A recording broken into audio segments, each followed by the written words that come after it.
वक्त हो चला उत्तर प्रदेश की बड़ी खबरों का। नमस्कार, आप देख रहे हैं नेशन आप समाचार। मैं हूं आपके साथ शुभि शुक्ला।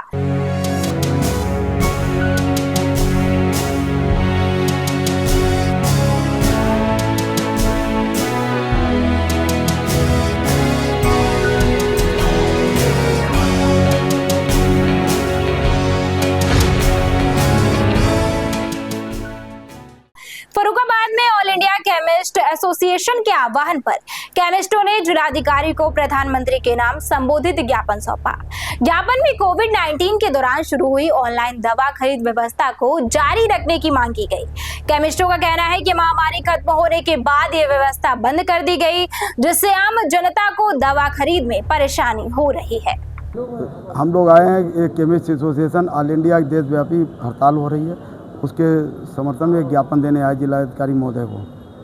हमारी जिलाधिकारी महोदय एक डॉक्टर भी हैं और जिलाधिकारी भी हैं, जो मेरी बातों को समझ सकती हैं और मेरी समस्याएं जो हैं ऑनलाइन व्यापार को लेके है।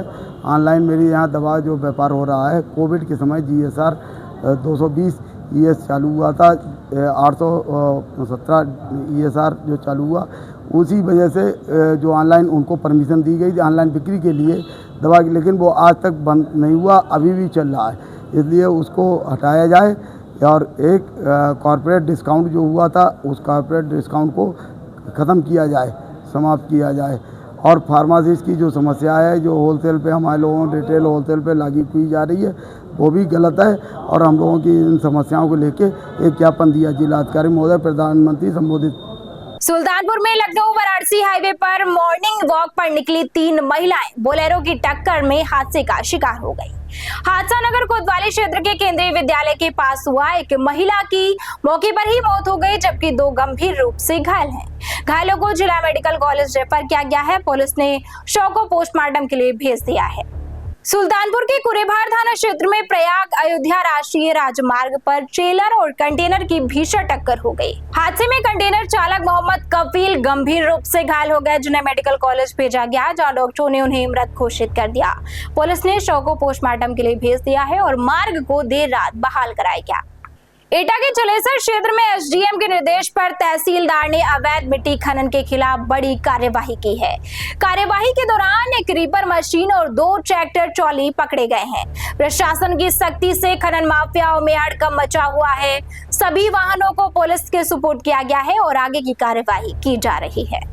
फर्रुखाबाद के कामगंज क्षेत्र में अचरा मार्ग के पास तेज रफ्तार अज्ञात वाहन ने बाइक सवार युवक को कुचल दिया। हादसे में युवक की मौके पर ही मौत हो गई। घटना के बाद स्थानीय लोगों में आक्रोश देखा गया। पुलिस ने शव को कब्जे में लेकर पंचनामा भरते हुए पोस्टमार्टम के लिए भेज दिया और वाहन की तलाश शुरू कर दी गई है। रायबरेली की गल्ला मंडी स्थित SBI शाखा में बड़ा हादसा टल गया, जब बैंक परिसर में लगा जनरेटर तेज धमाके के साथ फट गया। भीषण गर्मी और वेंटिलेशन की कमी को कारण माना जा रहा है। ब्लास्ट के बाद आग लग गई, जिसे दमकल ने काबू किया। राहत की बात यह रही कि कोई भी जनहानि नहीं हुई, लेकिन इलाके में दहशत फैल गई। फर्रुखाबाद में पिछले 3 माह से वेतन न मिलने से आशा बहुओं में भारी आक्रोश है। करीब 1650 आशा कार्यकर्ताओं की रोजी रोटी पर संकट खड़ा हो गया है। इससे पहले उन्होंने 56 दिन तक CMO कार्यालय पर धरना भी दिया था। अब उन्होंने जिलाधिकारी को ज्ञापन सौंपकर तत्काल वेतन जारी करने की मांग की है।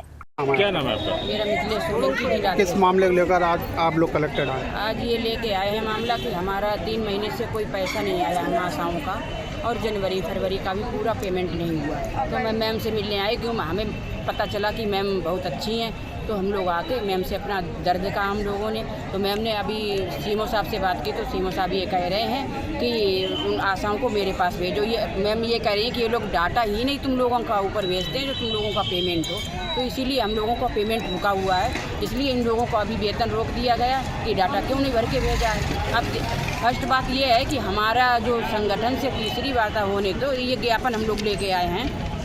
तीसरी वार्ता स्वास्थ्य मंत्री ने करने को कहा था, तो 2 वार्ता के बाद तीसरी वार्ता उन्होंने नहीं की, जबकि हमारे पास लिखित में तीसरी वार्ता मतलब उन्हें करनी थी। हमीरपुर में NH-34 के चौड़ीकरण और डिवाइडर निर्माण की मांग को लेकर लोगों का DM कार्यालय के बाहर प्रदर्शन जारी रहा। भीषण गर्मी के बीच प्रदर्शनकारी धरने पर बैठ गए। 2 घंटे से अधिक समय तक हंगामा चलता रहा।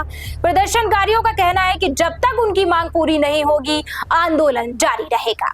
एटा के जलेसर सीएससी पर 3 माह से वेतन न मिलने के विरोध में आशा कार्यकर्ताओं और संविदा कर्मियों ने अनिश्चितकालीन धरना शुरू कर दिया है।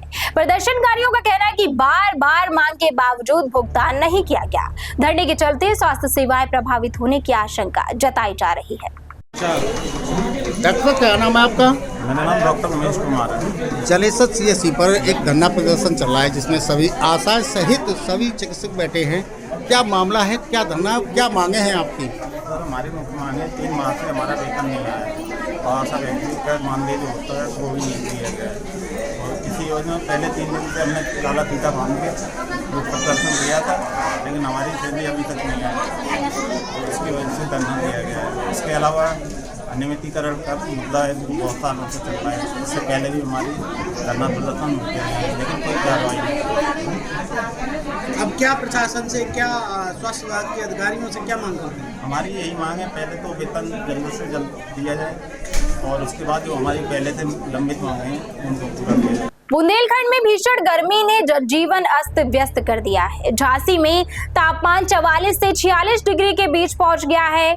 आईएमडी ने ऑरेंज अलर्ट जारी किया है। दोपहर में सड़कों पर सन्नाटा पसरा है। डॉक्टरों ने लोगों को घर में रहने और पर्याप्त पानी पीने की सलाह दी है। सूरज की तेज गर्मी से बुंदेलखंड पूरी तरह तप रहा है। हवा में नमी न होने के कारण ये गर्मी झुलसाने वाली पड़ रही है। लोग रोजमर्रा की जो जिंदगी जरूरत की जो चीजें होती हैं, जरूरत के जो काम होते हैं, बहुत मजबूरी तौर पर घर से बाहर निकलना है। आप देख सकते हैं इस इलाके में जहां कभी लगातार आवागमन रहता था वाहनों का, लोगों का, लेकिन यहाँ पे सन्नाटा पसरा हुआ है। यहाँ पे आपको नाम मात्र के देखने के लिए चिड़िया भी नजर नहीं आएगी।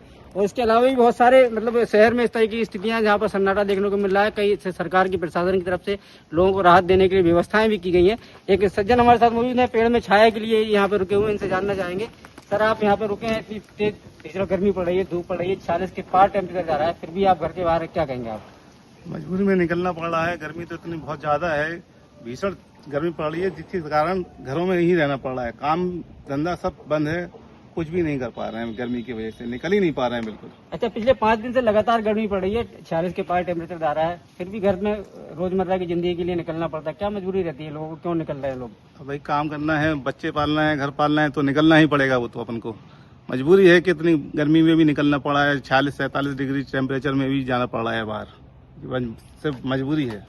तो आपने देखा मजबूरी है लोगों को निकलना, घर से बाहर निकलना, क्योंकि बच्चे पालने के लिए, रोजमर्रा के लिए इनको कुछ काम भी ऐसे हैं जो जरूरत के जो करना पड़ते हैं, इसलिए लोग मजबूर हैं घर से निकलने के। लेकिन गर्मी का जो कहर है लगातार जारी है। आप देख सकते हैं दिल्ली में कल 46 टेम्परेचर था, बांग्लादेश का नंबर 1 जिला रहा। उसके बाद झांसी में कल 44 डिग्री टेम्परेचर पार किया था, आज 46 के आसपास पहुंचने जा रहा है। और गर्मी का प्रकोप दिन ब दिन, समय दर समय बढ़ता जा रहा है।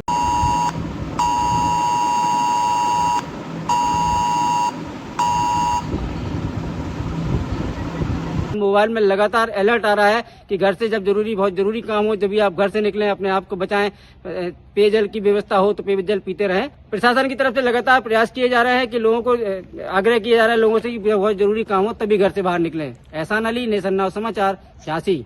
एटा के उद्वाली नगर क्षेत्र में पुलिस और बदमाशों के बीच मुठभेड़ हो गई। इस दौरान 2 अभियुक्त गिरफ्तार किए गए हैं, जबकि एक के पैर में गोली लगी है। पुलिस ने अवैध तमंचे, कारतूस और बाइक बरामद की है। बदमाशों पर ट्रांसफार्मर से कॉपर चोरी करने का आरोप है। घायल को अस्पताल में भर्ती कराया गया है। कानपुर के घाटमपुर बार एसोसिएशन चुनाव में मतदान प्रक्रिया शांतिपूर्ण ढंग से संपन्न हुई। सुबह 10 बजे से शुरू हुआ मतदान शाम 5 बजे तक चला। लाल यादव एडवोकेट हैं और बार के वर्तमान जो है वो मुख्य निर्वाचन अधिकारी हैं। जो आज जो चुनाव चल रहा है उसकी पूर्व एक कार्य की देखरेख वो अपने सहायक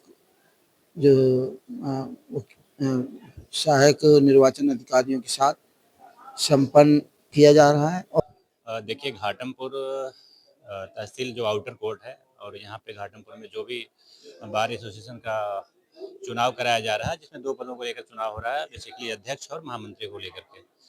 जहाँ तक सुरक्षा दृष्टिकोण की बात है, प्रॉपर और उचित मात्रा में पुलिस बल तैनात किए गए हैं और बहुत ही बेहतर तरीके से, सुनियोजित तरीके से मतदान कराया जा रहा है और मुझे उम्मीद है कि एक अच्छा माहौल यहाँ मेंटेन रहेगा। सुल्तानपुर के कुड़वार थाना क्षेत्र में एक अधेड़ महिला का शव चिलबिल के पेड़ से लटका हुआ मिला। ग्रामीणों की सूचना पर पुलिस और फोरेंसिक टीम मौके पर पहुंची। शव को कब्जे में लेकर पोस्टमार्टम के लिए भेजा गया। पुलिस मामले की जांच कर रही है और मौत के कारणों का पता लगाया जा रहा है। ललितपुर में फर्जी डॉक्टरी करने वाले पति पत्नी का बड़ा मामला सामने आया है। पति ने बहनोई की डिग्री पर कार्डियोलॉजिस्ट बनकर नौकरी की थी, जबकि पत्नी ने ननद की डिग्री पर फर्जी डॉक्टर बनकर काम किया। पुलिस ने पत्नी को गिरफ्तार कर जेल भेज दिया है। मामले की जांच जारी है। उत्तर प्रदेश में आगामी विधानसभा चुनाव को लेकर सपा और कांग्रेस के बीच गठबंधन लगभग तय माना जा रहा है। हालांकि सीट शेयरिंग का फार्मूला अभी तय नहीं हुआ। दोनों दल 2017 या फिर 2024 के चुनावी आधार पर रणनीति बना सकते हैं। इस मुद्दे पर राजनीतिक हलचल तेज हो गई है। उत्तर प्रदेश में पंचायत चुनाव की तैयारियां तेज हो गई है। योगी सरकार ने ओबीसी आरक्षण तय करने के लिए राज्य पिछड़ा वर्ग आयोग का गठन किया है। आयोग सर्वे कर आरक्षण की रिपोर्ट तैयार करेगा। इसके बाद पंचायत चुनाव की प्रक्रिया को आगे बढ़ाया जाएगा। बसपा प्रमुख मायावती ने संगठन में बदलाव के बाद लखनऊ में बड़ी बैठक बुलाई है। माना जा रहा है कि आकाश आनंद को मिशन यूपी की जिम्मेदारी दी जा सकती है। पार्टी 2027 विधानसभा चुनाव की तैयारियों को लेकर रणनीति को धार देने में जुटी हुई है। हापुड़ में लगातार बिजली कटौती से नाराज लोगों ने देर रात बिजली घर पर हंगामा कर दिया। प्रदर्शन बढ़ने पर पुलिस मौके पर पहुंची और भीड़ को शांत कराया। अधिकारियों ने सख्त लहजे में चेतावनी दी है कि कानून व्यवस्था बिगाड़ने वालों पर कार्यवाही की जाएगी। उत्तर प्रदेश सरकार ने सड़क हादसों को रोकने के लिए जीरो फैटेलिटी रिस्ट्रिक्ट योजना लागू की है। मुख्यमंत्री योगी आदित्यनाथ ने अधिकारियों को सख्त निर्देश दिए हैं। नियमों का उल्लंघन करने वालों पर कार्यवाही होगी। सड़क सुरक्षा को लेकर निगरानी और भी कड़ी की जा रही है। गोंडा जिले में सरयू नदी में सास के अंतिम संस्कार के दौरान एक हादसा हो गया। दामाद को नदी में मगरमच्छ ने हमला कर पानी में खींच लिया। घटना से इलाके में हड़कंप मच गया। स्थानीय प्रशासन और गोताखोरों की मदद से तलाश जारी है। गाजियाबाद के कौशाम्बी में स्थित पैसिफिक मॉल में सिनेमा हॉल के प्रोजेक्टर रूम में भीषण आग लग गई। आग लगने से अफरा तफरी मच गई। दमकल की कई गाड़ियों ने मौके पर पहुंचकर आग पर काबू पाया। घटना में कोई भी जनहानि नहीं हुई, लेकिन लोगों में दहशत फैल गई। वाराणसी में दो युवक बाइक से पेट्रोल पंप पर पहुंचे और टंकी फुल कराने के बाद पैसे देने से इनकार कर दिए। विरोध करने पर उन्होंने पिस्टल दिखाकर धमकी दी। सीसीटीवी फुटेज के आधार पर पुलिस ने दोनों आरोपियों को गिरफ्तार कर लिया है। मामले की जांच जारी है। लखनऊ के बीकेडी थाना क्षेत्र में पुलिस ने फर्जी दस्तावेजों के आधार पर रह रहे बांग्लादेशी नागरिकों को गिरफ्तार किया है। आरोपी ने आधार कार्ड और पासपोर्ट बनवा रखा था। उसके पास से दस्तावेज और नकदी बरामद हुई है। पुलिस आगे की जांच में जुटी है। झांसी में पूर्व प्रधानमंत्री राजीव गांधी की पुण्यतिथि पर कांग्रेस कार्यकर्ताओं ने श्रद्धांजलि सभा का आयोजन किया। कार्यक्रम में उनके योगदानों को याद किया गया। कांग्रेस नेताओं ने कहा कि राजीव गांधी ने देश को आधुनिक भारत की दिशा दी है और युवाओं को मजबूत बनाया है। लखनऊ में गोमती नगर रेलवे स्टेशन पर मिले बक्से में शव की पहचान 15 वर्षीय बेबी शब्बा के रूप में हुई है। पुलिस जांच में सामने आया कि पिता ने बहन और बहनोई के साथ मिलकर अपनी ही बेटी की हत्या कर दी। पुलिस ने तीनों आरोपियों को गिरफ्तार कर जेल भेज दिया है। तो ये थी आज की बड़ी खबरें। आप बने रहिए हमारे साथ और देखते रहिए नेशन समाचार।